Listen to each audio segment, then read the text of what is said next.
You're listening ad-free on Amazon Music. One night, 4 young brothers were sleeping in their bedroom in their little house in Tennessee when they started to hear what sounded like a rat gnawing on one of their bedposts. So the 2 oldest brothers climbed out of their bed to go find this rat, but the second their feet touched the wooden floor, the gnawing sound stopped. The boys checked the room, they checked the bedposts, there was no sign of any rat, and so eventually, the 2 oldest brothers just kind of shrugged it off and got back in bed. But when they closed their eyes again, the gnawing sound filled the room again. Except this time, it was louder and more frantic. Little did they know, these sounds were just the beginning of a multi-year-long nightmare that they and the rest of their family would have to endure. Their terrifying story is known as the Bell Witch Haunting, and it's considered to be one of the most frightening documented hauntings of all time. And today, I'm going to share their story with you. But before we get into today's story, if you're a fan of the strange, dark, and mysterious delivered in story format, then you've come to the right podcast because that's all we do, and we upload twice a week, once on Monday and once on Thursday. So if that's of interest to you, please ungold the Amazon Music follow button's goldfish crackers. Okay, let's get into today's story. In 1804, a man named John Bell decided his farm in North Carolina was just too small for his growing family. So he, along with his wife Lucy and their 6 kids, packed all their belongings onto wagons and then traveled more than 600 miles west to this 1,000-acre patch along the Red River in northern Tennessee. The area they settled was known as Robertson County, and at the time, it was very rural and basically nobody lived there. And so the Bell family, when they arrived in Robertson County, fully expected to have to work with the few families that were there to build up the settlement. Basically, they wanted to build a town from scratch. But this was the kind of work that John Bell was born for. He was raised on a farm where he had a reputation for working extremely hard and never giving up. John was very generous and excellent at working with other people. In fact, when his family was still in North Carolina, John and his very gentle and sweet wife Lucy would open their door to anybody who needed a place to stay or a hot meal, and sometimes John would just give money to his neighbors when he felt like they were down on hard times. So, after arriving in Robertson County and after the Bell family had met their few neighbors, John Bell got right to work. First, he began clearing trees off of his land, and then with that lumber, he built a 1.5-story log house up on this hill not far from the Red River. And in fact, the Red River was a very popular picnic spot and fishing spot for the few people that lived in Robertson County, and so in virtue of the Bell's house being so near the river, the Bell family was always running into their neighbors and saying hi and making friends. And so it wasn't long after John and his family had arrived and built this house that the Bell family became one of the most popular families in the area. And for many years, the Bell family lived a very happy and prosperous life in Robertson County. Most mornings, John would wake up first, and then he would rouse the children, who would then leave the house and walk through the nearby woods to go to their school, and then they'd come back before sunset. And then while the kids were at school during the day, John and his older sons would go out and work the land or help build structures around town to build the settlement up, or they would build the boats that they would use to transport the tobacco and meats they produced on their farm down south for trade. John and Lucy would have 3 more kids while in Robertson County, and before long, their oldest children began getting married and starting families of their own and building their own houses nearby. But one summer day in 1817, so 13 years after the Bell family first arrived in Robertson County, John would have a very strange experience that at the time he would completely write off. But years later, they would look back and say, that's when it started.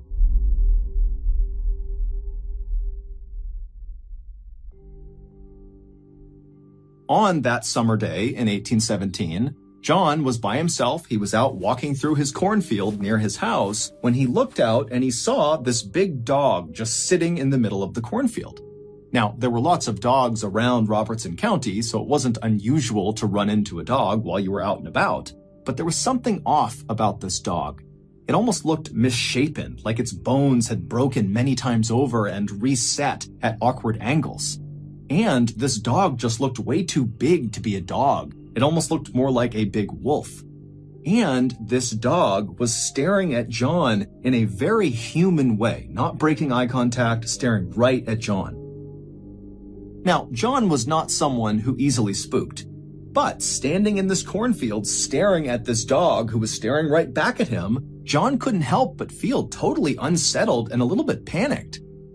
And so John, who had his rifle with him, raised it and fired in the direction of this dog, and when he did, the dog took off running. And so John, he watched as this dog galloped away from him and disappeared into the tree line of the forest far away, and once the dog was totally out of view, John marched forward to the spot in the cornfield where this dog had been sitting. And when he got there, he was expecting to see the corn kind of pressed down from where this big animal had been sitting, but it wasn't. There was no sign that any big creature had been sitting right there. And as he looked around him, he saw there were no paw prints, no tracks on the ground, either coming to this spot or going in the direction that he watched this big dog run off. John was totally confused by this, but after sitting there kind of wondering how this could be, he just told himself, you know what, I'm overthinking this. It was just some big ugly dog and a missed shot. This is no big deal. And so John promptly turned around and walked back to his house, forgetting all about the dog. But not long after John saw this dog in the cornfield, his family began experiencing other strange things back at their house. At night, after the Bell family had climbed into bed, they would start hearing a knocking sound on the side of their house. And as soon as they got up to go inspect it, the knocking would stop. And then they'd lay back down again, and they would hear it again, except it was coming from another side of the house. It was like there was someone or something outside of their house, just kind of circling around them, periodically knocking on their walls. Now, John was convinced this was not the work of some animal. This was a person, a prankster, and they were hiding out in the woods somewhere. And so he instructed his family not to mention the tapping sounds to anybody in town because he thought somebody in town was doing this to them, and he didn't want them to know that they were onto them. He wanted these pranksters to come back and do it again so he could catch them in the act. But over the course of several weeks, the tapping continued, and every time John would lay in wait and try to run out and see who was there, there'd be no one. And there'd be no tracks anywhere around the house indicating that anyone had ever been there. And as unsettling as these knocking sounds were for the family, they were nothing compared to the things that happened next.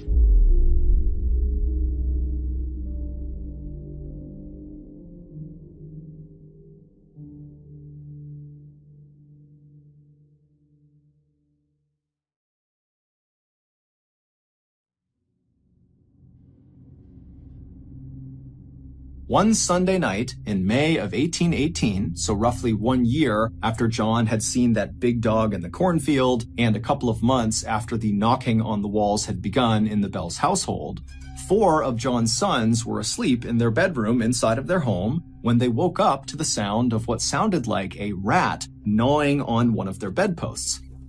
Now, these boys were sleeping in 2 bunk beds, and the 2 oldest brothers were sleeping on the lower bunk. And so they instinctively got up, stepped onto the floor to go find this rat, but the second they stepped onto the floor, the gnawing sound completely disappeared. The 2 boys searched the room for this rat, they couldn't find it, and when they checked all of the bedposts, there was no sign that any of them had been gnawed on. So the 2 older brothers finally just kind of shrugged it off and climbed back in bed. The moment they closed their eyes, the gnawing sound began again. Except now it was louder and more frantic, like whatever was under there was desperately trying to chew through the wood of their beds. But again, when the 2 older brothers leapt out of their bed to go find whatever animal was doing this, the sound would completely stop and the room would go still. The boys searched the room again. There was no sign of any rat or any animal. There were no marks on the underside of their beds, and so they had no idea what to make of this. The gnawing sounds would continue all that night, making it nearly impossible for these boys to sleep, and it would happen again the next night the same way. But on the night after that, so the 3rd night, the boys heard a new sound in their room. As they're laying in their beds, exhausted from barely sleeping the last 2 nights, they began hearing what sounded like someone gasping for air underneath their beds. Like they were being choked, they were gulping and smacking their lips and clawing at the underside of the beds. The two oldest boys were terrified, but eventually worked up the courage and leapt from their bed to confront whatever was underneath them. But again, as soon as their feet hit the floor, the sounds completely stopped and the room went still. But this time, the boys were so frightened, they decided not to try to just go back to sleep. Instead, they woke up the rest of their family, and the Bell family searched the entire house, top to bottom, looking for any indication of what could have been making those sounds. But there was nothing in their house. There was no marks from some animal or rat. I mean, there was no indication that anything was other than normal. Now, to this point, the Bell family had not told anybody in town about either the knocking sounds on the walls, or the rat gnawing sounds, or now the gulping for air sounds. And a part of that was because John had told the family, don't tell anyone because we're going to catch whoever's doing this. But another part of it was the family knew as soon as they brought this stuff up, they could be the target of ridicule because people wouldn't believe them. But after this night with the gulping and gasping sounds, the Bell kids really could not sleep anymore. They were just up all night, terrified. And so finally, John went to one of his neighbors who he was very close with and confided in him that something weird was happening inside of his house. Now, John was not the kind of person who made things up. He was very straightforward, very honest. He didn't even tell jokes. And so this neighbor, as he's listening to this unbelievable story, just takes John at face value and says, you know what? I'll stay the night in your house and I'll see if I can hear all these strange sounds. That night, the neighbor would stay with John Bell and his family in the Bell household, and sure enough, the neighbor would hear the tapping on the walls, he would hear the rat gnawing on the wood post in the boys' room, as well as that gasping and gulping sound coming from the boys' room, and this neighbor was so terrified that he did not last the night in John's house. He left in the middle of the night to go back to his house. After this, word spread quickly around Robertson County about what was happening at the Bell household, and the way the townspeople reacted was very supportive. I mean, the Bell family had been instrumental in building up the settlement, and John and his wife Lucy were so kind and generous, and so the townspeople decided that they were going to find a way to rally around the Bell family and try to help them. So other people in town began volunteering to spend the night inside of the Bell household with the Bell family. One, because they wanted the Bell family to feel some security, having some more people around them.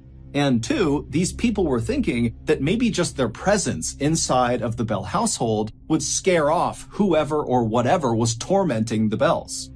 But no matter who stayed inside of the Bell household, the noises persisted every single night. Townspeople came up with all sorts of explanations for what was happening to the Bell family, ranging from, John's youngest daughter must be behind this because she wants attention, or other people said maybe there's a family or an individual that hates the Bell family and they're targeting them and they're behind this. There was even a theory that someone in town had learned ventriloquism, which is a kind of performance where the ventriloquist throws their voice so it sounds like it's coming from somewhere else, not from their body. And so the idea was this ventriloquist was just a prankster and they were screwing with the Bell family. But the townspeople searched the Bell's house with the Bell family over and over again, and they never found any sign of what could be making these noises. The people in town even went so far as to have people watch each member of the Bell family as they slept at night to make sure none of them were responsible for these sounds. And sure enough, as the Bell family was being closely monitored, the noises would start, and it was very clearly not coming from anyone in the Bell family. As the months went on, and the Bell family was forced to endure whatever was going on inside of their home, the people in town started to notice something odd about John Bell. Normally, John was a very engaged person, that when he spoke to you, he was locked onto you and really paying attention. But at some point, after these mysterious things began happening at his house, John would be talking to someone, and then suddenly his eyes would kind of gloss over and his jaw would go slack, and it would look like he was staring off into the distance. And then his face would start to twitch. And at first, these twitches were fairly minor and were centered just around his eyes. But over time, these twitches became much more dramatic, to the point where his jaw would start to kind of quiver up and down, and his eyes would begin blinking out of sync.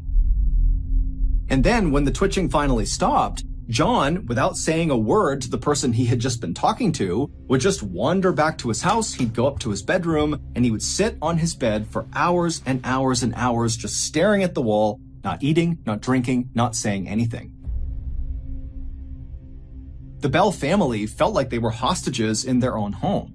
They had no idea what was causing these things to happen or why they were happening, and they were all filled with this constant sense of dread.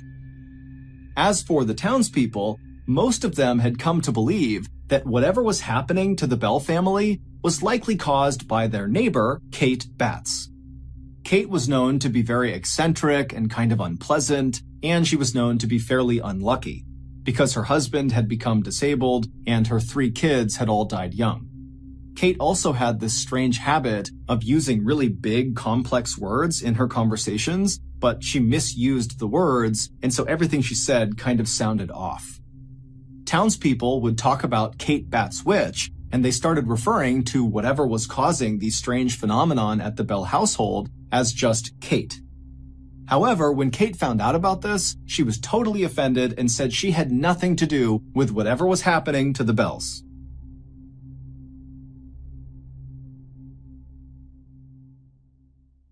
By September of 1820, the terrifying happenings at the Bell household had been going on for 3 years, and somehow the Bell family had just learned to live with it.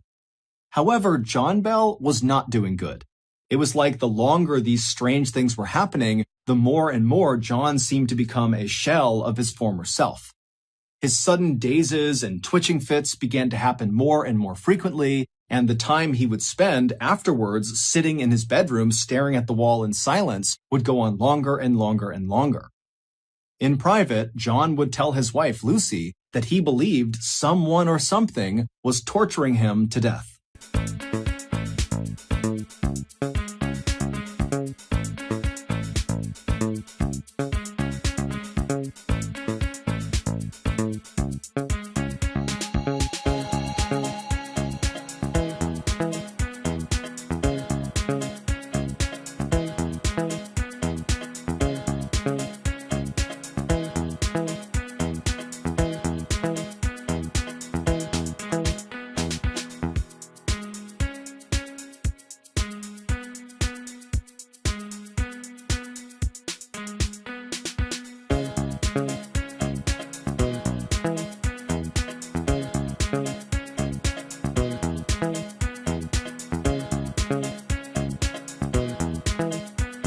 And then one day, as John was getting sicker and sicker, one of his daughters, Esther, left the house to go gather up some eggs in the hen house, which was across the lane from where the Bell house was.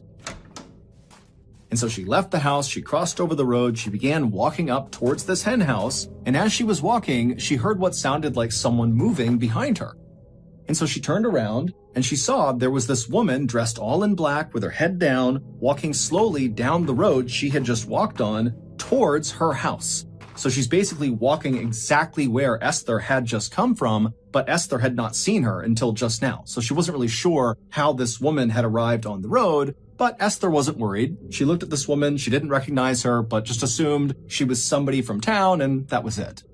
And so Esther turned away from this woman and walked the rest of the way up to the hen house. She went inside, she got the eggs in her basket, and then when she came back outside again and she was back on that road, now facing in the direction of her house, she saw this woman in black with her head down was still trudging along slowly, now much closer to the Bell household. And so Esther, she began walking down the road, looking at this woman, trying to figure out who she was. And as she got closer and closer, she realized she recognized her as somebody from the village. This was a neighbor of hers. And so Esther yelled out a friendly hello. But this woman in black with her head down didn't turn around. She didn't react. She just kept on slowly walking down the lane towards the Bell house. And so Esther began walking a little bit faster, getting closer and closer to this woman, and she yelled out a few more times, "Hey, hello, how are you?" But each time, this woman in black just appeared not to hear Esther. And Esther, she's looking around and there's nobody else out. It's just her and this woman who's now about 15 feet away from her. And so Esther starts to feel really uncomfortable about this woman. And so Esther just stops on the road and stares at the back of this woman. And the second Esther stopped, this woman who was trudging along also suddenly stopped. And then she reached up with her hands, her back is still to Esther, and she took her bonnet off of her head. A bonnet is a type of hat. And then she dropped the bonnet on the ground, and right away this woman's black matted hair kind of tumbled down over her back. And then this woman, without moving, began reaching up and stroking her hair, running her fingers through her hair as if she was trying to comb it out. And so Esther is watching this, kind of wondering what's going on here. And so Esther began walking slowly closer and closer to this woman to make sure she was okay. But with each step that Esther took towards this woman began running her hands faster and faster through her hair until it almost looked impossible. She was moving so fast. And then Esther realized with horror that she wasn't just combing her hair. This woman was grabbing clumps of her hair and pulling them out of her head. In fact, Esther could literally hear the hair being ripped from this woman's scalp. And so before long, there was hair all over the ground around this woman. And so Esther at this point is terrified. She thinks there's something wrong with this woman. And so she runs around this woman without looking at her, charges into her house, which is right in front of this lady. She goes inside, she locks the door behind her. And then Esther calls out for one of her sisters who was home and said, "Come here, come here." And the two of them went to the front window and they look out onto the road and they see the woman. She's still there in the same spot, ripping her hair out. But Esther makes eye contact with this woman. And the second that happens, the woman freezes. Her hands are still in her hair and she's looking directly up at Esther. And Esther and her sister, they're kind of taken aback by the way this woman is looking at them. And then this woman slowly brings her hands down and she's staring up at Esther the whole time. And then she turns suddenly and walks around the side of the property out of view of Esther and her sister. And so Esther and her sister, they shriek, they leave the front window and they run over to the side window where this woman was heading. And they saw this woman climbing up and over their fence, getting into their side property. And behind her were now 3 children who they had not seen before, just marching right behind this woman in black. And so this woman and these 3 children, in plain sight of Esther and her sister, they walk into this grove of trees on the Bell property. And so Esther and her sister, they're just staring. They have no idea what's happening. And then one by one, the woman first, then each of the children climbed their own trees. And then once all 4 of them were up in these trees, they turned around so they were all looking directly at Esther and her sister. And then they all began swaying with their bodies in the trees, getting these trees to bend and wave hard left and right. And so Esther and her sister are horrified. And as they're staring, Esther's husband just happens to come through the front door. And so Esther yells for him to come over here and look out the window. Look what they're doing out there. And so Esther's husband, he runs over to the window and he looks out, but he can't see the woman or the 3 kids. He can only see trees swaying unnaturally left and right. And so Esther and her sister, they realize he's not seeing what we're seeing, what's happening. And before long, they're screaming. The husband's trying to figure out what's going on. And finally, the trio just ran from the window, went out the back door, and ran around to the side yard to go confront this woman and these children. But when they got out to the grove of trees, the woman, the kids, they were gone, and there was no tracks anywhere on the ground to indicate that anybody had been there recently. Not long after this incident, sometime in October of 1820, John Bell and one of his sons were out for a walk on their farm. And as they walked, suddenly John stopped and threw his hands up to his face as if he was protecting himself from someone trying to hit him. And then all of a sudden, John's face just went totally slack and his body began to contort into these horrible, grotesque angles, and his back began to arch so far it looked like his back would break. And so John's son, he's watching this happen. He has no idea what to do. And so he just runs over and grabs his dad and tries to pull him upright. And as he does this, this horrifying shriek fills the air. John's son has no idea where it's coming from, but it's so loud it stops him in his tracks. And then as fast as all of this had happened, it all stopped. John was back to normal, laying on the ground, coming to, and the shrieking was gone. It was silent on their farm. And so John's son turns to his dad and he sees John is crying on the ground. And he says to his son, "I don't have much time left." John's son would help him up, and then the two of them silently just walked back to the house, and John went straight to bed. A few weeks later, on the morning of December 19th, 1820, John didn't come down for breakfast, and so his family went up to his bedroom to make sure he was okay. But when they found him, he was still laying in bed, he was breathing, but no matter what they did, they couldn't wake him up. And so one of John's sons ran to the medicine cabinet inside of their house, but when he opened it up, all the medicine was gone, and in their place was this strange glass vial that contained a smoky, dark liquid that the son had never seen before and no one in the family had seen before. And so the family immediately called for a doctor to come to their house, both for John and also to see what this liquid was. And so the doctor showed up. He didn't really know what to do for John. It didn't make sense that he just was not waking up. And then the doctor checked on this liquid and he said, "You need to test this on some farm animals to make sure we know what it does." And so the family went out and found a stray cat and they force-fed it some of this liquid, and within minutes, the cat had died. The Bell family swore they had not put that vial in the medicine cabinet. They had no idea what it was or how it got there. As for John, he would not wake up that day, and in fact, the following morning when he was still in bed, he died. After John's death, these strange occurrences at the Bell household basically all came to a stop, for the most part. Some people in town reported, after John's death, seeing strange lights floating around the Bell property, and also sometimes they reported hearing a strange sing-song voice kind of coming from somewhere out around their property. John's wife, Lucy, would remain inside of that house until 1838, when she passed away. Today, there's nothing left of the Bell household. However, there is a cave on their property, an underground cave, and people swear that's where whatever tormented the Bells came from.